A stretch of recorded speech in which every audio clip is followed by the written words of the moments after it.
Esta es la historia de las víctimas más inocentes de la última dictadura militar argentina, del descubrimiento de la verdad sobre su pasado.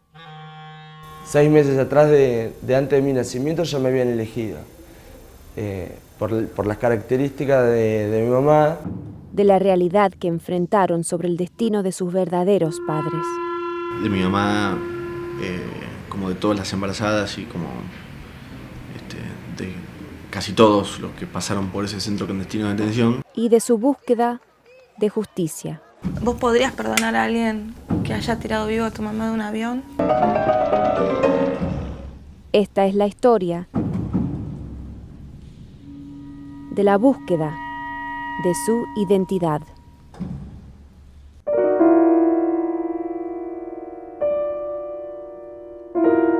A mitad de la década del 70, Argentina era un caos. En 1976, luego de una serie de levantamientos armados, los militares realizaron un golpe de Estado y derrocaron a Isabel Perón. El general del ejército, Jorge Rafael Videla, se convirtió en el presidente de facto. The takeover that took place in March of '76 by the Argentine military was really seen by most Argentines as a relief from the chaos left by the Peronist regime. Perón had died. His wife, whose principal advisor was an astrologer, was running the country into the ground.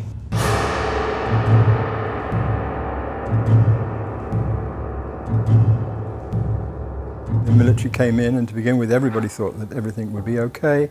The military would do what they'd done in the past, is sort of paint things nicely and get things running again and call elections, and then democracy would return.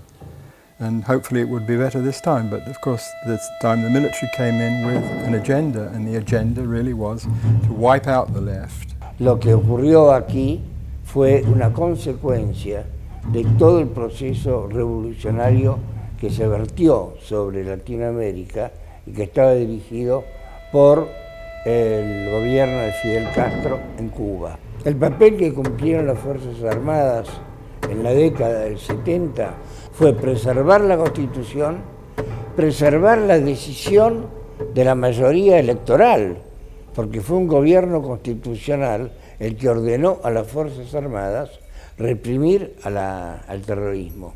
No solamente en la Argentina, sino en toda Latinoamérica, un movimiento guerrillero apoyado por países como Rusia, Cuba y demás. En el año 70 la violencia era tan importante que en el Congreso los diputados y los senadores reclamaban por eso y pedían de alguna manera que se solucionara un problema que ellos mismos no podían solucionar.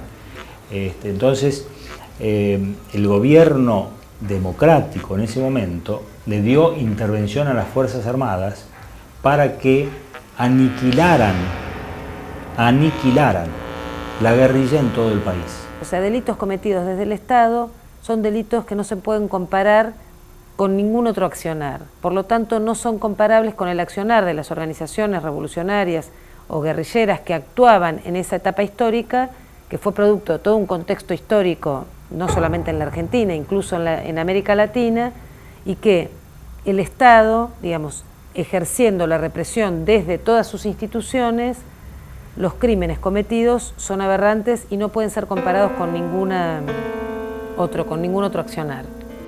The problem in Argentina was that once you start the killing machine, the forces continue moving and they just go after softer and softer targets. They saw themselves strategically involved in what they called World War III, which was a fight between global communism and Christian Western civilization. It was not only terrorism, which is putting a bomb or shooting someone or other act of violence or planning act of violence, but it was also a question of eradicating wrong thinking. And one of the forms of destruction in which they felt justified and which were tolerated for a while was essentially the mass arrest and disappearing of people who, in the instance of most of them, were simply, unfortunately, Jews or unfortunately dissident voices, unfortunately almost anything except the hard left killer types. It's just that they couldn't stop. It was like the tapeworm. It started eating, and the next thing you knew, they were devouring everything that seemed to be even loosely subversive. And incidentally, subversive is their word. Del estimado de 30.000 secuestrados, torturados y asesinados, unos 500 eran madres recientes o madres que dieron a luz en centros de detención. Las abuelas de Plaza de Mayo han estado buscando a esos nietos perdidos desde aquellos años. Las abuelas de Plaza de Mayo son el resultado y la expresión de una de las metodologías más siniestras que utilizó la dictadura militar en la Argentina, que fue el secuestro de niños, de bebés. Es decir, además de la desaparición forzada de personas, es decir, de secuestrar masivamente a los militantes populares, se apropiaban de sus hijos, en algunos casos de chicos que ya habían nacido y en otros casos de madres que estaban embarazadas, que tenían sus bebés en cautiverio y esos bebés quedaban en manos de militares o familias vinculadas a ellos.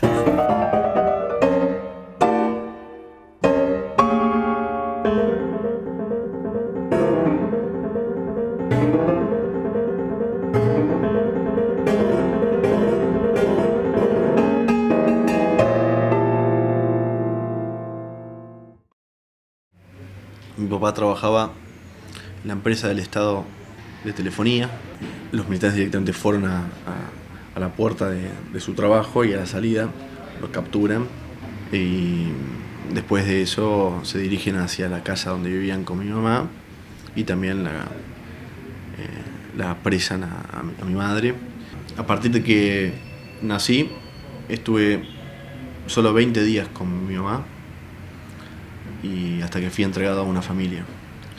De mi mamá, como de todas las embarazadas y como de casi todos los que pasaron por ese centro clandestino de detención, la ESMA, no hay rastros, o sea, está desaparecida, al igual que mi papá. Desde ese lugar esperaban que las detenidas embarazadas tengan a sus hijos, o sea, en este caso mi mamá me tenga a mí, para que nosotros seamos entregados a familias militares, ¿no? Donde nos robaban nuestra identidad y borraban rastros, intentaban borrar rastros para que nuestras familias biológicas, nuestros abuelos, tíos no nos busquen.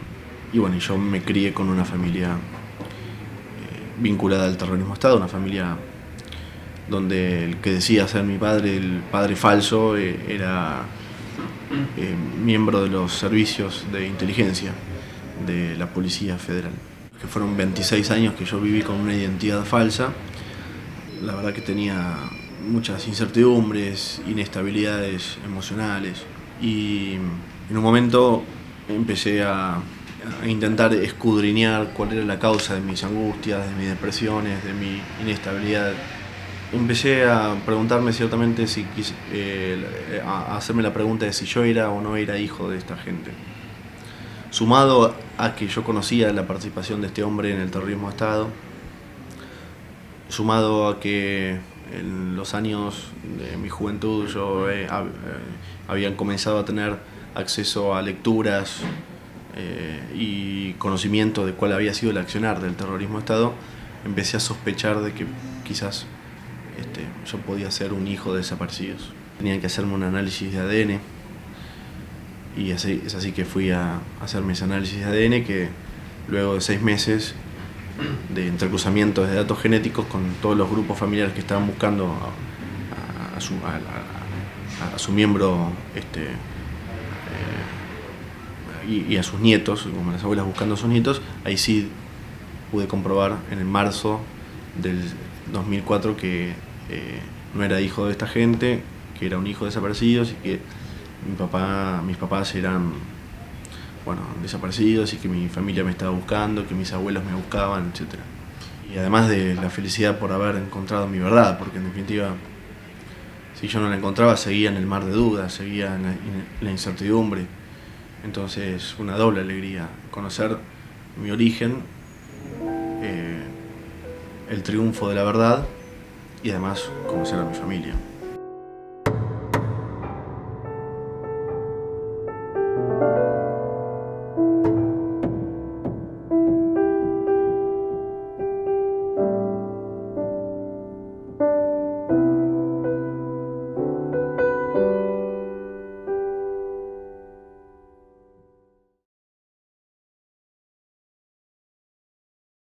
Estela de Carlotto ha sido parte de las Abuelas de Plaza de Mayo desde el año 1978. Ella cree que su hija Laura murió en un campo de concentración el año anterior. Carlotto comenzó inmediatamente la búsqueda del hijo que Laura tuvo durante su cautiverio.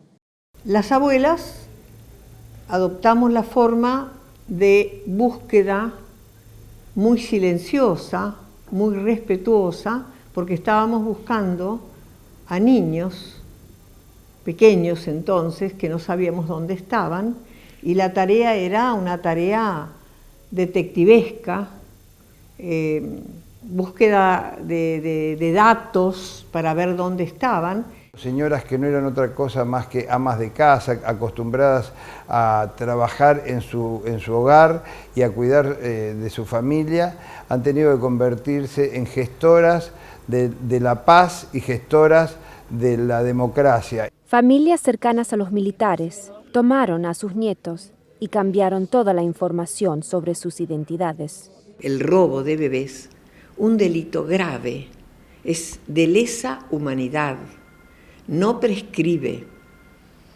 con el tiempo y aparte afecta no solo a ese chico, a su familia biológica, sino a toda la sociedad. Every time a grandchild is found, it reinvigorates all the grandmothers of the Plaza de Mayo.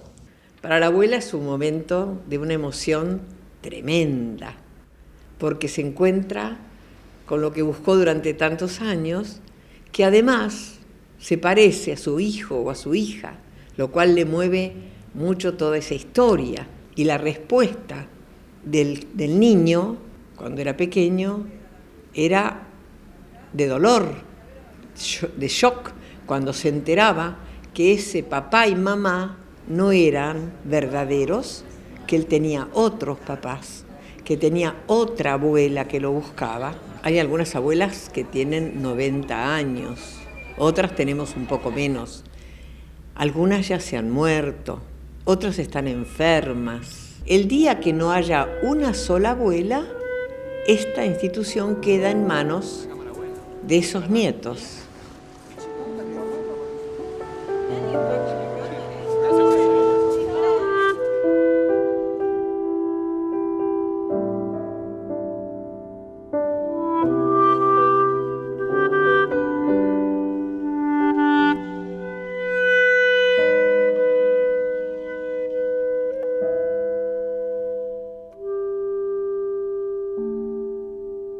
Fue un antes y un después de la desaparición de Oscar, mi papá, que fue en el año 76 en Córdoba, y a los pocos meses desaparece mi mamá, y en ese momento nosotras con mi hermana presenciamos la desaparición de ella en una plaza. Militares, o sea, vestidos de ejército, ¿no? De verde, y que mi mamá nos abrazaba y como que nos despedía, y yo no entendía por qué. Y entonces se iba como corriendo para... Nada, lo estaban siguiendo, trató como de protegernos y de irse para otro lado, que no nos vean a nosotras, porque si no nos levantaban a todas. A partir de ahí cambia el destino de nuestras vidas y nosotras supuestamente habíamos sido abandonadas en la vía pública, digamos, esto es lo que figura en el expediente, y por eso de alguna manera interviene la justicia y nos llevan a un hogar de menores porque no teníamos familia. Lo digo así irónicamente justamente porque teníamos familia y había sido un operativo. Yo tenía ahí 3 años y medio aproximadamente y mi hermana era una bebé muy chiquita. Charles y Agnes Cefilogoy adoptaron a la hermana de Tatiana. Entonces mi mamá adoptiva pregunta, bueno, ¿quién es esa nena que está ahí? Entonces una empleada le dice, no diga nada, pero esa es la hermana de la que usted se quiere llevar. Entonces mi mamá se quedó así, miró a mi papá y dijo, ¿pero cómo? ¿Tiene una hermana? No me dijeron, o sea, como una situación... Bueno, y entonces arremetió otra vez, bueno, vamos las dos a casa. O sea, son hermanas. A mi mamá no le cerraba un poco esto de haber sido abandonadas en la plaza, y era como... le parecía raro, me decía. Y que le fui a preguntar al juez 3 veces si nosotros no teníamos familia, si no había pasado algo con mis padres. Y que el juez en las 3 oportunidades le dijo, señora, estas chicas no tienen familia, no pregunte más. Y ella se quedó con lo que le dijo el juez y no preguntó más hasta que aparecieron las abuelas en el año 80, reclamándome, digamos, ¿no? Estaban buscándonos y llegaron al juzgado y el juzgado con la foto éramos iguales, digamos, la foto de que nos buscaban había pasado relativamente poco tiempo. Bueno, fueron como conociéndose la familia adoptiva con la biológica para darse cuenta que en realidad no había ninguna intención ni de ocultar mi historia, ni de mentirme, ni de...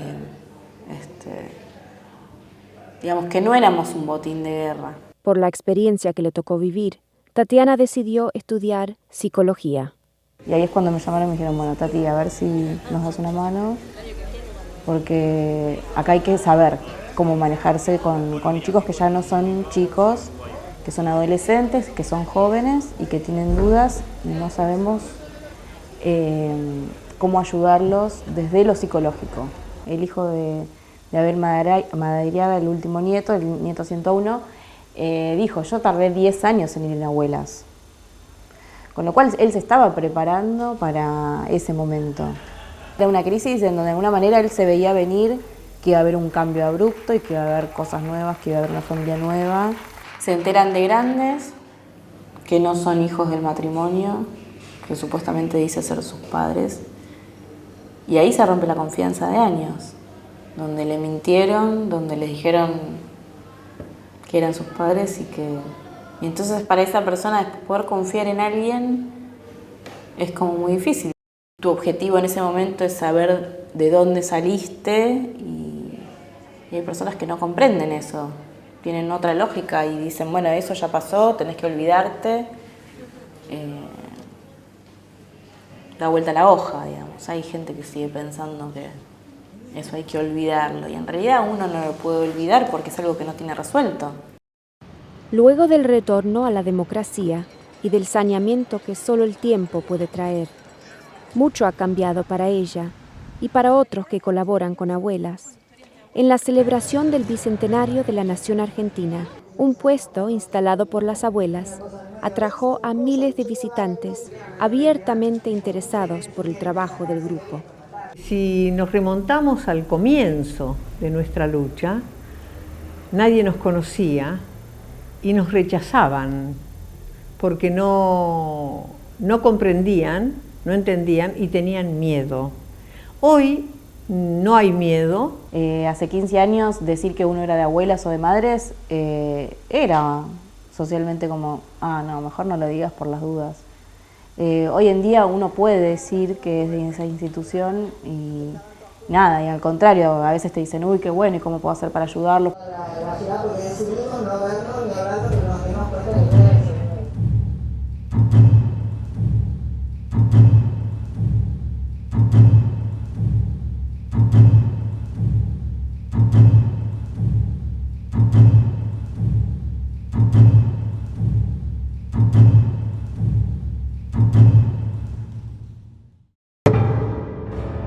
Algunos aseguran que los líderes de la última dictadura militar eran correctos y humanos, y que no se los puede hacer responsables de algunos elementos violentos dentro de las Fuerzas Armadas.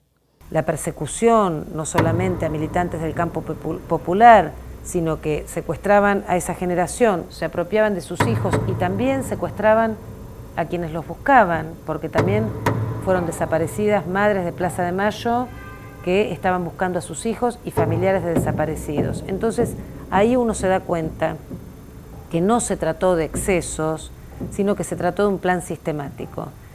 ¿A dónde ir a hacer la denuncia? ¿Ante la justicia, que estaba totalmente dominada por la dictadura?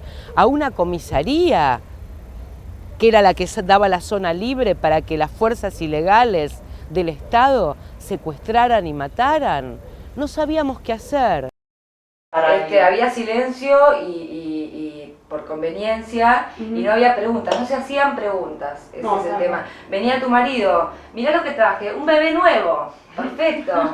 Todo el mundo sabía que había un secuestro en el barrio, o un amigo de un amigo de un amigo, o un familiar de alguien conocido, pero de eso no se hablaba. The father would always be concerned about, look, you're making a lot of a fuss, maybe he'll come back, maybe they'll let him go. I have to keep my job. We have other children. If we make a lot of noise about this child that's been taken away from us, maybe they'll come and take our other children as well. If you look at the numbers, there were a few hundred military and police officials who were killed, and there were 13 to 30,000 people killed on the other side. That isn't a war, that's a slaughter. There were war crimes committed by both sides. What is quite clear, however, is that there is no possible justification for what the military did. There was the knock on the door at 3 o'clock in the morning. Sometimes the door was just knocked down or blown down with a bomb, and people were taken off and they stole and they robbed and they raped. Muchos de los prisioneros terminaron en la Escuela de Mecánica de la Armada, conocida en Argentina como la ESMA. Por este predio militar pasaron 5.000 jóvenes, porque la edad promedio era menor a 25 años, prisioneros de los cuales solamente menos de 200 sobrevivieron a las torturas y a los asesinatos cometidos aquí. To do that terrible things to other human beings is necessary to deprive them of their human condition. They treated their prisoners as subhumans, not even as animals, because they were more compassionate with animals than they were with their prisoners. Y lo peor de todo, de acuerdo a los involucrados en la comunidad de derechos humanos, miembros de las Fuerzas Armadas robaron los bebés de sus enemigos. Dad and mommy were tortured and killed, and the baby was given in a fake adoption to a colonel of the army. Aún con un enemigo exterior, bueno, aún si usted aplica las convenciones de Ginebra o el derecho humanitario de la Cruz Roja, bueno, nada autoriza a robar los chicos. No hubo lo que se llama robo sistemático de bebés. Hubo solo 10 casos, tal vez 11, de que hubo gente que se quedó con los bebés al verlos desamparados después de un combate. Fue un acto de amor. No se podía encontrar quién se ocupara de esos chicos, entonces se les daba a alguna familia conocida que se sabía que los iba a cuidar bien.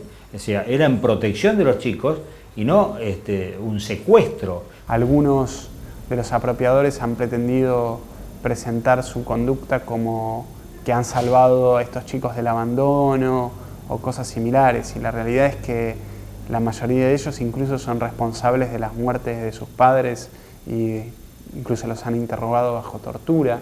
Victoria Donda, la nieta recuperada número 78, rechaza los 2 cargos hechos por los que aún apoyan el gobierno militar. En primer lugar, que las abuelas y sus colaboradores manipulan los resultados de los ADN. Y el segundo, que la mayoría de los nietos recuperados son actores pagos para decir que son hijos de los desaparecidos. Ridículos.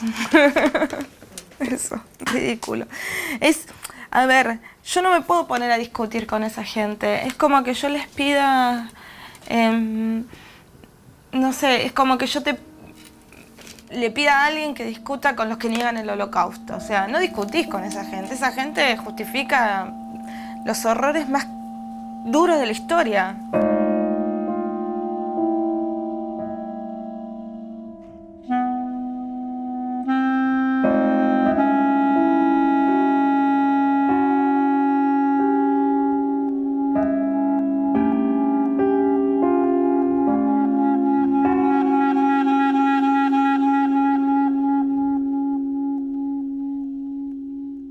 Mientras los medios de comunicación internacionales comenzaron a recoger la historia de las madres y abuelas de desaparecidos, 3 extranjeros se convirtieron en actores fundamentales en la lucha: el editor del Buenos Aires Herald, Bob Cox, el oficial de la Embajada de Estados Unidos en Buenos Aires, Tex Harris, y el secretario adjunto de Derechos Humanos para la administración Carter, Pat Darien. Cox y su familia tuvieron que huir del país cuando las continuas amenazas que recibía lo convencieron de los planes de los militares para Argentina. Taking it over and redoctrinating the country according to their extreme right-wing views, ultra-Catholic, intolerant, and after all, completely inhuman. I was the reporter on the ground as a diplomat, sending back information to Washington on the human rights abuses that were taking place throughout Argentina. Over a period of time, we had a kind of temperature chart of the operational capacity of the Argentine clandestine program, which I then reported to Washington. Previous to this, what countries did internally was no one's business but their own. It was not the business of diplomacy.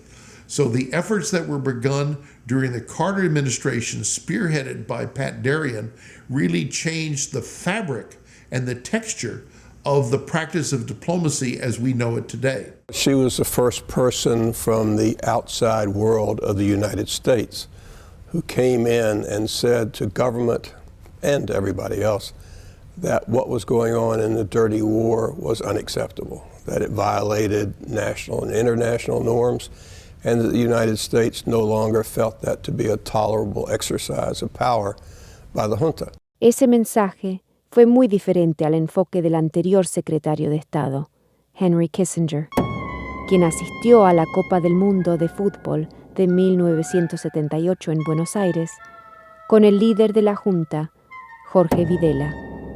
They had been assured by a number of people in the American government that they were doing what America wanted them to do, crushing these left-wingers, crushing the possibility of commies taking over. Martin Anderson reveló por primera vez en este artículo de The Nation de 1987 que Kissinger había dado luz verde para el accionar de los generales.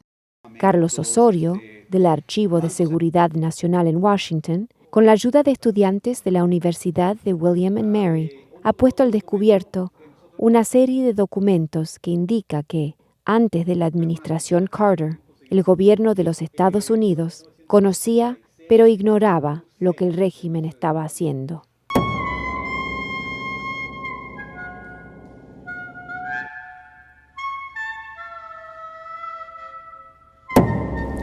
Henry Kissinger, in dealing with governments before he dealt with them, knew what it was that our intelligence services knew. Our intelligence services knew to the last drop of a sparrow what the Argentinian regime was doing. Y también lo sabía Pat Darien. Ella recuerda los intentos de intimidación por parte del gobierno militar en Argentina. He said, you know, you better be careful. This is dangerous. And I said, well, of course it is, and you don't know how dangerous it is for you. Sometimes I think the ones who were most outraged by her were not foreigners, but people within our own government. One or two of my sort of counterparts in other parts of the government called me. I said, don't call me again. Leave me alone. I'm doing my job. Plain. El trabajo del que hablaba Darien era el de hacerles saber a dictadores y déspotas acerca del cambio en lo que había sido la política externa de Estados Unidos. nations who are shoulder to shoulder with the United States are our friends in the fight against godless communism, even if they repress their own citizens. A un nuevo y decidido énfasis en derechos humanos, partiendo desde Argentina, con las madres, las abuelas y cientos de nietos apropiados.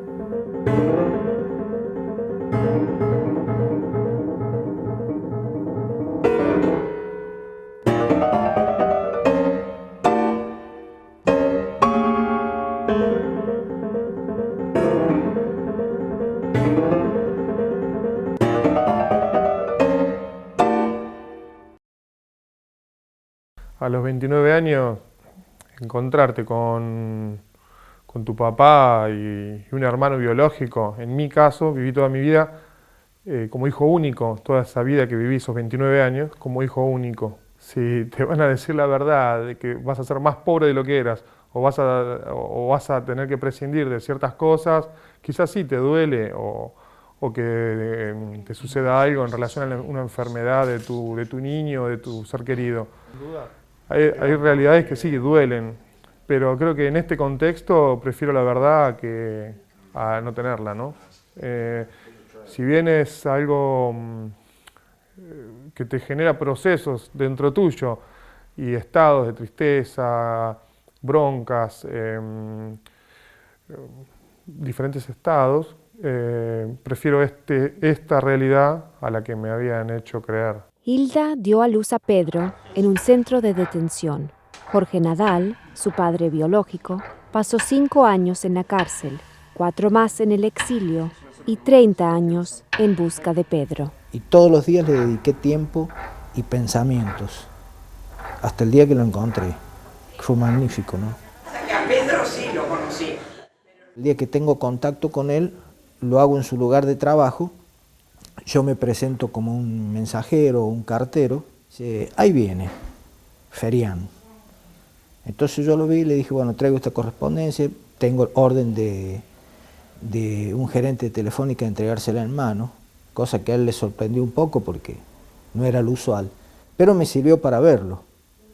Y en cuanto lo vi estuve convencido que se trataba de él, por su parecido, el mismo continente físico que su hermano, o muy aproximado, una ficha antropológica que era con un montón de similitudes. Y bueno, entonces me lo saludé y le dije, bueno, muchísimas gracias, y me fui. Ya ahí me fui con la certeza de que era él, pero faltaba el ADN. Pedro tenía 29 años en ese momento. La prueba de ADN confirmó que es hijo de Jorge y de Hilda. Tenés a tu madre desaparecida, que es algo que te das cuenta en el momento, que no la tenés. Y a los abuelos que habían muerto.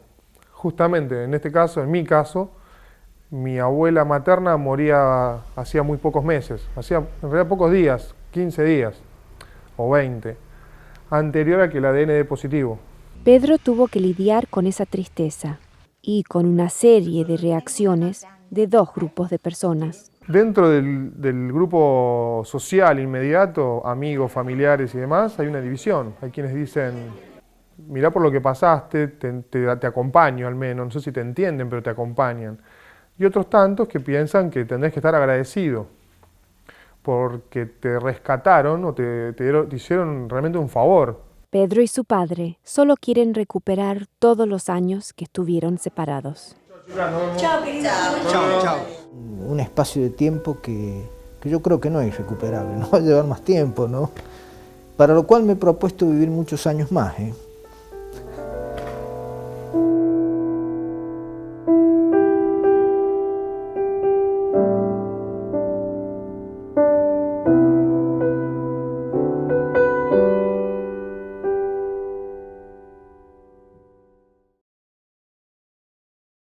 La sociedad argentina ha estado tratando de hacer frente a los horrores de la guerra sucia durante casi 4 décadas. Leon Arslanian integró el tribunal que juzgó a las juntas militares y que condenó los métodos de los militares.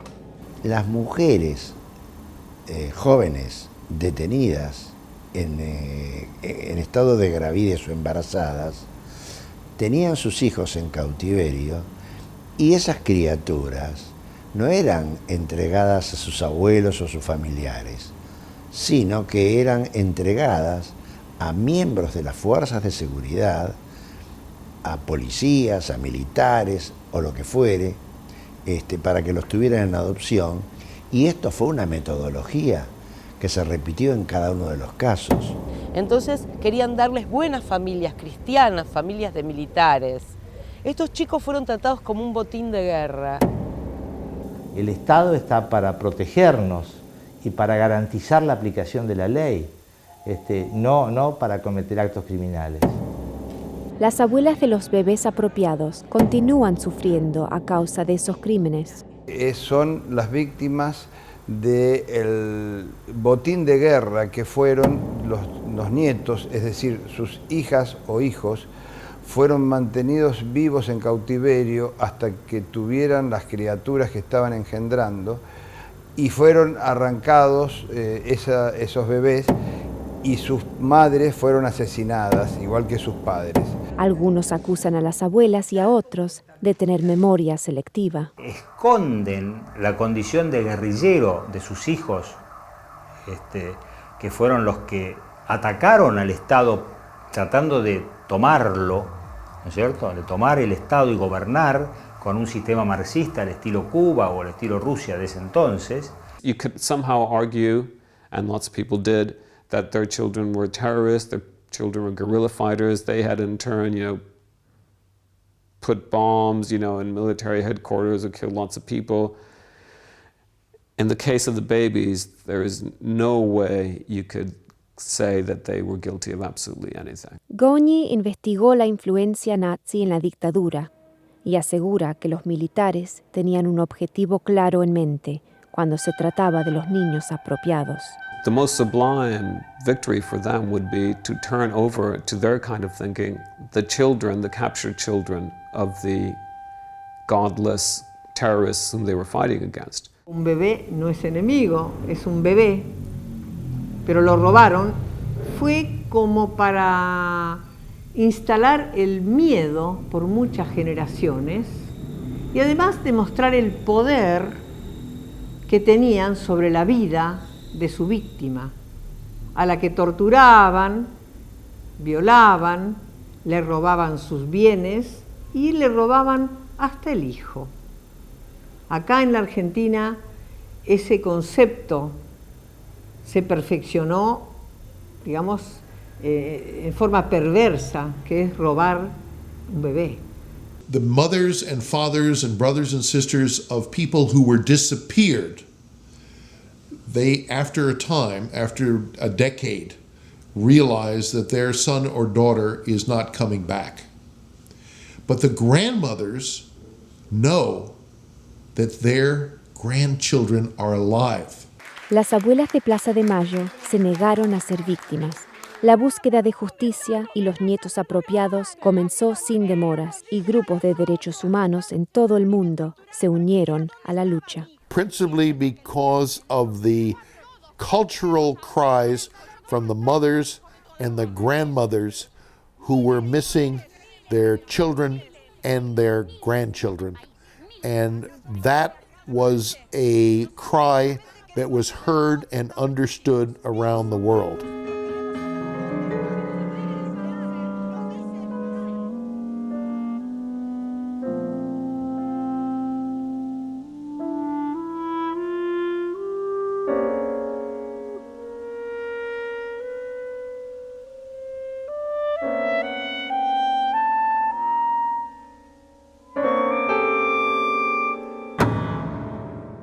Veníamos lo más tranquilo, cuando frena la camioneta para contarme todo esto, lo primero que él hace es se larga a llorar. Entonces ella agarra y como que cambia la persona y me dice, no, que te quiero decir que vos no sos hijo biológico, sino que sos adoptado. Y encima sos hijo desaparecido. De no tener nunca una duda de ser hijo adoptado, de no sentirme diferente a la familia, que te digan todo eso fue un baldazo de agua fría. Al estar yo muy cerca en ese entonces con mis apropiadores, era difícil desligarme de la familia, que tuve que esperar un juicio para poder decir, bueno, hasta acá llegué y no estoy más con ustedes. Y la verdad que no fue nada grato. Finaliza el juicio y se sacan las caretas todos y empezaron a decirme, bueno, vos sos el culpable, es tu culpa. Y ahí donde se tuvo, al mostrar la verdadera realidad de lo que son ellos, se acabó toda la relación que se podía haber mantenido. Una revelación fue particularmente preocupante. Hace 6 meses atrás, de antes de mi nacimiento, ya me habían elegido. Por las características de mi mamá, son las mismas características que la mujer que me crió, mi apropiadora. Las dos tienen las mismas descendencias, vasco-francesas, las dos son rubias, eran flacas, altas. Al tener la misma descripción fue toda una elección que hizo Rey y encima todo concordaba para que yo sea hijo, o sea, que sea el hijo de ellos. Todo se cerró. Alejandro ha cortado todos los lazos con la gente que ahora identifica como sus apropiadores y ha construido fuertes lazos con su familia biológica. Alejandro conoció a su tío Edgardo por primera vez en el 2006.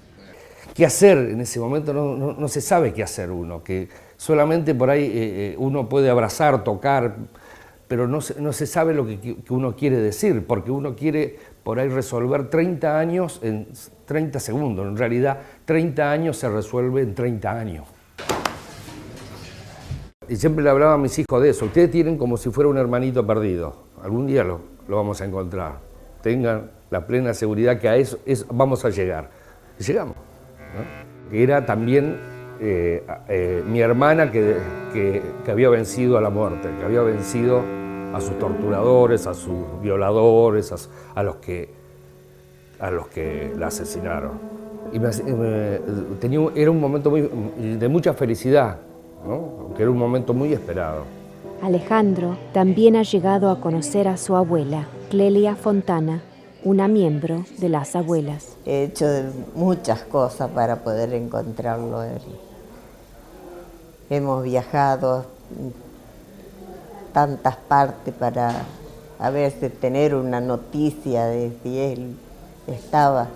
Sabíamos que ella había tenido un chico porque donde estuvo ella en el campo de concentración, el Atlético que le decían, de ahí se supo que ella siguió con el embarazo, que había tenido un varón, y eso seguíamos nosotros siempre buscándolo. La jueza nos llamó que había un chico ya grande, que posiblemente era nuestro nieto. Bueno, nos encontramos en el juzgado, fue una alegría, una cosa que parecía como que ya veíamos a los padres verlo a él. Era tan parecido a mi hijo, a un tío de él, que no podía negarlo. Era una alegría muy linda. Aunque yo encontré a mi nieto, lo sigo con abuela para poder encontrar los nietos que faltan. Y es una cosa como que mi hija me está diciendo, seguí mamá, que no dejes de ir. Y yo no puedo faltar.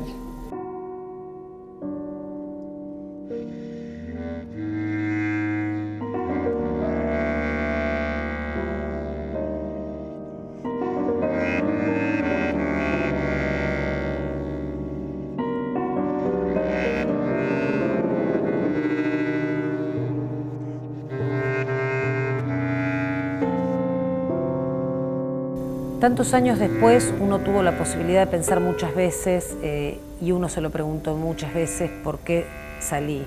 Fue porque necesitaban de alguna manera en la sociedad argentina sembrar el terror. Entonces, el que salía contaba, aunque sea, digamos, en un discurso soterrado, y oculto, no en un discurso explícito para la sociedad argentina, pero se sabía lo que estaba pasando. Cariaga y su madre huyeron a Uruguay. Cariaga estaba embarazada de una niña. Nosotros llegamos a un campamento de refugiados y nos daban 2 llamadas telefónicas para hacer para llamar a la Argentina. Una la usamos para avisar que habíamos llegado bien y la otra la reservamos para avisar cuando naciera, para dar la buena noticia de cuando naciera mi hija. Poco tiempo después, su madre Esther volvió a la Argentina. Mi mamá fue una luchadora consciente de toda la vida y creo que yo no lo hubiera podido torcer eso, no lo hubiera podido modificar. Las madres y un grupo de familiares de desaparecidos y militantes políticos habían asistido a la iglesia. Hay testigos que vieron cuando se los llevaban, cuando los subían a estos autos por la fuerza y los llevaban a la Escuela de Mecánica de la Armada. Allí fueron torturados y sometidos a condiciones infrahumanas de vida y posteriormente fueron llevados en un traslado. Traslado era el eufemismo por el cual ellos nombraban a lo que en realidad eran los vuelos de la muerte. Se llevaban un grupo de gente, les ponían inyecciones, los adormecían, los llevaban en camiones hasta los aviones que después sobrevolaban la costa atlántica y los tiraban vivos al mar. Cuando recuperamos los restos y se los identificó, supimos por un documento desclasificado de los Estados Unidos, posiblemente los cuerpos que aparecieron en la costa atlántica a fines de diciembre del 77 pertenecerían a las madres de Plaza de Mayo y a las monjas francesas secuestradas unos días antes. Están enterrados en el Jardín de la Memoria.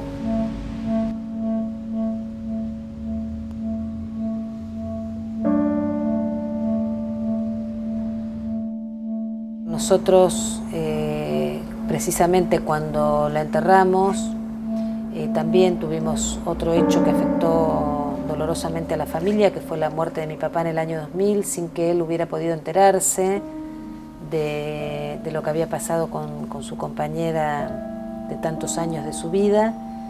Y entonces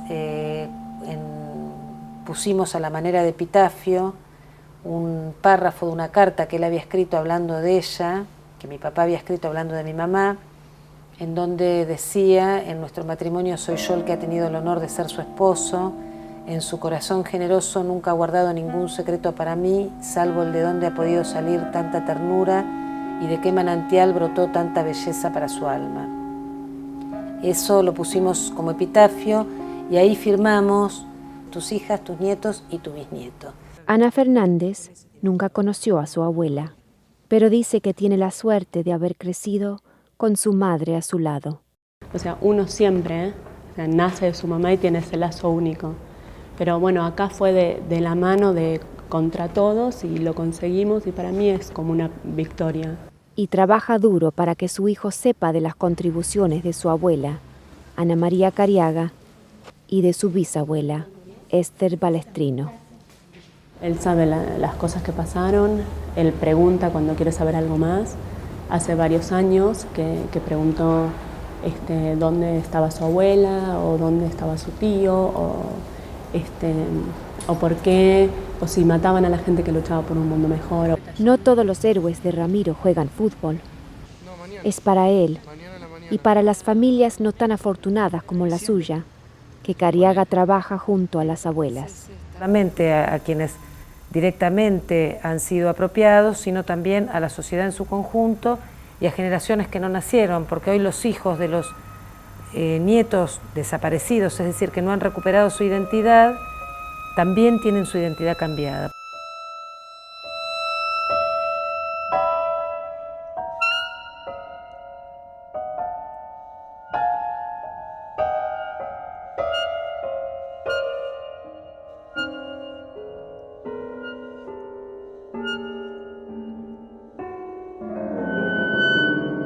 Incluso después del retorno a la democracia, algunos en la Argentina continuaron negando que los secuestros, las torturas, los asesinatos y el robo de bebés ocurrieran en forma sistemática. Entonces, el ex oficial del Marina de Guerra, Adolfo Yulingo, admitió que había participado en vuelos de la muerte.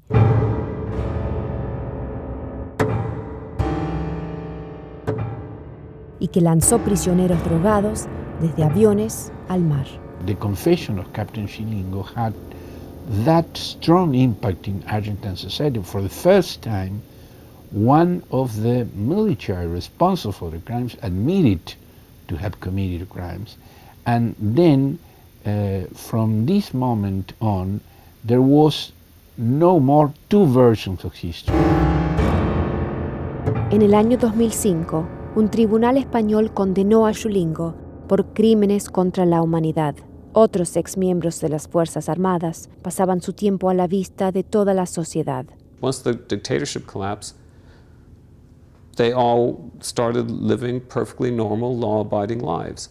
So what you see is that what's evil actually is the system. If a system is put in place that promotes or allows or condones these kind of crimes, then the crimes happen. Y las personas que habían cometido esos crímenes en nombre de la seguridad del país seguían negando las acusaciones. They will, at end of day, simply say, every bit of evidence out there is a plant. Every bit of information that you've heard is fake. The science is phony science. The people who cry on cue are actors. And you look there and say, who else believes that?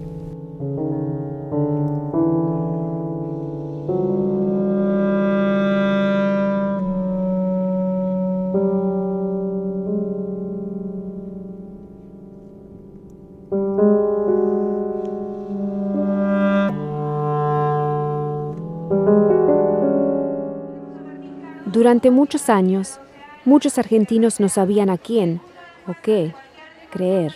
En el año 2004, el gobierno democrático reabrió la ESMA, la Escuela de Mecánica de la Armada, como un lugar de memoria. Recuperando estos sitios, visitándolos, uno ve que son lugares absolutamente armados, acondicionados para la represión.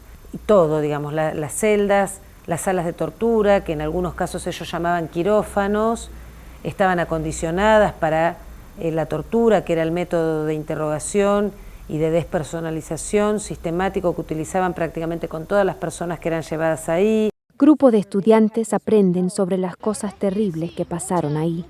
En la ciudad de Chapel Hill, en Carolina del Norte, Angela Hill les cuenta a sus estudiantes las historias de aquellos que fueron torturados y asesinados. Each person is a person, had a pair of shoes and a house and brothers and sisters. Embarazada? Yeah, she was pregnant, so 2.5 months. They let her live until her baby was born, el 26 de junio. Y les cuenta acerca de la continua lucha por justicia y de la búsqueda permanente de identidad para aquellos que aún viven vidas falsas. La egresada de la Universidad de Carolina del Norte, Corina Cortez, aprendió acerca de las abuelas durante un programa de estudio en Argentina, donde también descubrió secretos acerca de su propia familia. This is my family that I learned about in books. Carlos Lizazo, murdered June 6th, 1956. And you're putting together pieces, and then it gets to the point where you just are wallowing in these atrocities and in the idea of torture, and you can only sit in that for so long before you have to take a step forward. Cortez explica el impacto del descubrimiento en su vida a través de una obra de teatro que documenta las experiencias de su mamá, su tía y su primo durante la dictadura. Ella dice que es importante que los debates sobre el tema lleven a acciones concretas. What are we going to do to help push this forward and to make it so that it won't happen again? I don't think that you can just push it aside and not talk about it.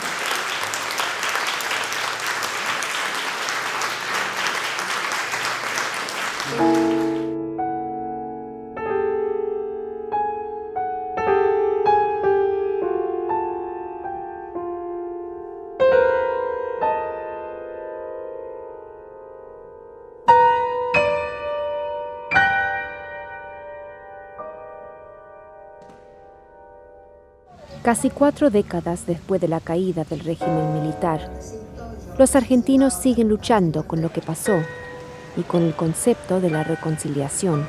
Reconciliation is a religious concept. It's not a juridical concept. The perpetrator must be repentant for what he or she has done. ¿Cómo uno puede sentir perdonar al otro cuando todavía no hubo una justicia en donde imparta algún tipo de pena o de castigo por eso que se hizo? A ver, yo no puedo perdonar a la persona que tiró viva a mi mamá de un avión. ¿Vos podrías perdonar a alguien que haya tirado vivo a tu mamá de un avión? Eso no sé si se puede perdonar o no. A mí lo único que me interesa es que haya justicia. Pero hasta tanto no estén las cosas en su lugar, no podemos seguir caminando por la calle entre víctimas y victimarios, porque además no son gente arrepentida, en ningún momento han demostrado ni han dicho que estuvieran arrepentidos de lo que sucedió. No demuestran ningún sentimiento, no se arrepienten, no confiesan. Y es más, están convencidos de que han salvado a la patria. Una persona que puede torturar, que puede hacer sufrir a otra y sentirse bien, no es humano. ¿Qué llevó a los millones de colaboradores y cooperadores del régimen nazi a poder llevar a una matanza de esas características? ¿Qué lleva también a una persona aparentemente normal, que tiene su familia, que vive como un ciudadano común, pero que sin embargo puede ser a lo mejor un torturador de la peor calaña en otro contexto? Porque no hay respuestas definitivas a estas preguntas, grupos como Amnistía Internacional tienen que seguir luchando. Me encantaría tener que cerrar la puerta, me encantaría tener que decir este mundo no necesita más de Amnesty International. Lamentablemente creo que estamos muy lejos de esto, que estamos en un camino muy largo y que todavía queda mucho por hacer, pero sueño con el día en que esto sea una verdad. Hasta que ese día llegue, todos ellos trabajarán para preservar uno de los más elementales derechos humanos. Después del derecho a la vida, que es el principal derecho humano, el derecho a la identidad es, creo que, el derecho siguiente, porque si uno no sabe quién es, no puede desarrollarse ni tener una vida en plenitud. Entonces creo que el derecho a la identidad es un derecho consustancial al ser humano. Y fue la firmeza de su dedicación a ese derecho que hizo merecedoras a las abuelas del premio Félix Boigny por la paz de la UNESCO en el año 2011. In terms of what they've done against enormous difficulties and odds, and what they've created, is just remarkable. They're a monument to what you think of as the possibilities and the responsibilities and the rights of free people, to petition for the redress of grievance over and over and over again. Algunos dicen que si no hay justicia, no puede haber paz. Pero conocer la justicia es conocer la paz. La lucha no ha terminado, pero un ex oficial del ejército argentino dijo que si se ganan las mentes de la gente, se ha ganado la guerra. Y admite también que las abuelas han ganado las mentes de la gente.